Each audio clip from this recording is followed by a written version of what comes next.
Hi, book besties. Welcome to Archive. This is Ragavi here, and I have here my July reading wrap up.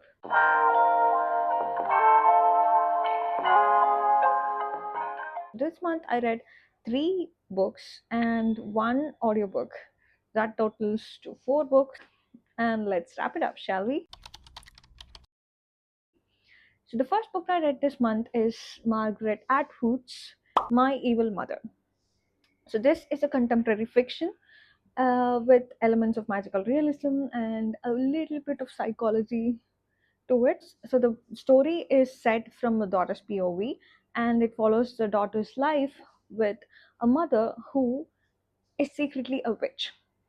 So you see the relationship and understand the complications between a mother and a daughter relationship. This book actually, when I read, the entire time I was like, what is happening? Why am I reading this book? But then the ending, you all, it was totally worth the read. So if you want something short and amazing read to hit your reading target, this book is it, guys. This is actually my first Margaret Atwood book, and I don't know if this is her writing style, but it's definitely weird but nice. I don't know. Yeah, I enjoyed it. I didn't know I was gonna enjoy this book, but I enjoyed. So the second book that I read this month is Days at Morisaki Bookshop by Satoshi Yagisawa. So this book is also a contemporary fiction. So this book follows Takako, who recently underwent a heartbreak because her apparently boyfriend was benching her, but she didn't know that. And when she did found out, he was very casual about it. Like he was like, I didn't do anything wrong, and he was actually dating one of their colleagues. So they both are colleagues, and he is dating as another girl from the same office, and this made her quit her job, and she was very really down from heartbreak. As she quit her job, she was out of money and out of place to stay, and that's when her uncle offers a position at his bookshop in exchange for a stay. So Takako also accepts and moves to her uncle's bookshop. You follow her journey and you see her healing. She embraces the community and she also falls in love with reading. It was a wholesome read. It was a cozy and wholesome read. This book left me wanting to go to Japan. There was this festival that she and her then made friends goes to. So it made me want to go there and experience the festival firsthand myself. It was a pretty good read for me. I would definitely recommend this book for you all. The third book that I read this month is actually an audiobook format. It was Better Than Movies by Lynn. It is very popular in Book Talk and Bookstagram. So I wanted to know all the hype around it, so I picked it up. It is also a contemporary romance. This month is a contemporary month for me, I guess. So this book follows Liz, who is a perpetual daydreamer and is also a strong believer in epic love stories.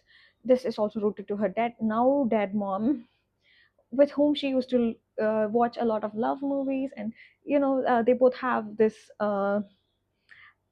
yeah, a fantasy about happily ever after and love kind of thing.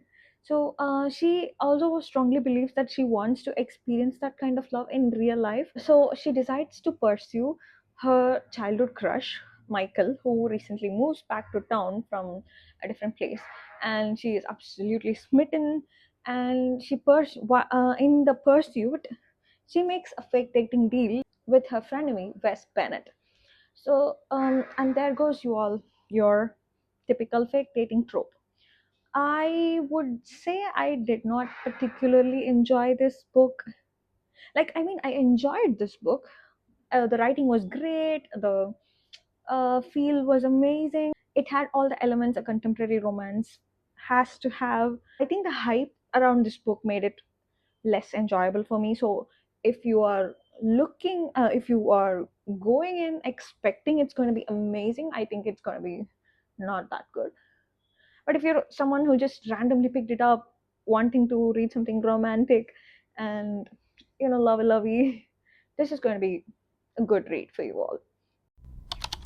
So the fourth book that I read this month is Eleanor Oliphant is Completely Fine by Gail Honeyman. This is yet another contemporary fiction with psychological elements to it. I really have to warn you here to read the trigger warnings before you read this book, because it does have a lot of trigger elements that might affect you. So this book follows Eleanor, who works as a financial admin officer in a graphic design company. And she is not your usual kind of office working woman. She is very isolated. She lives alone and she has no social life.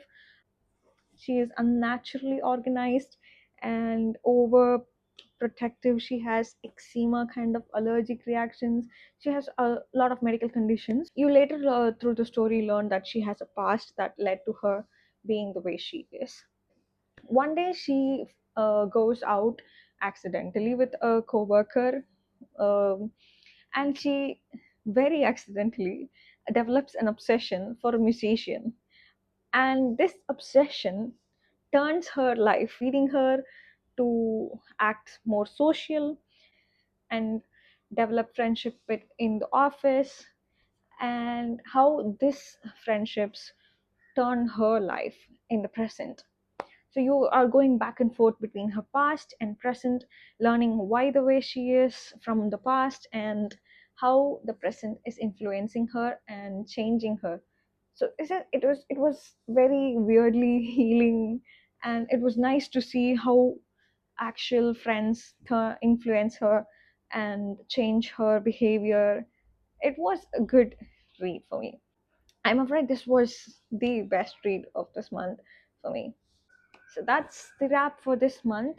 And if I have to rate the books that I read from least favorite to most favorite, I'd say Better Than Movies goes at fourth place, and My Evil.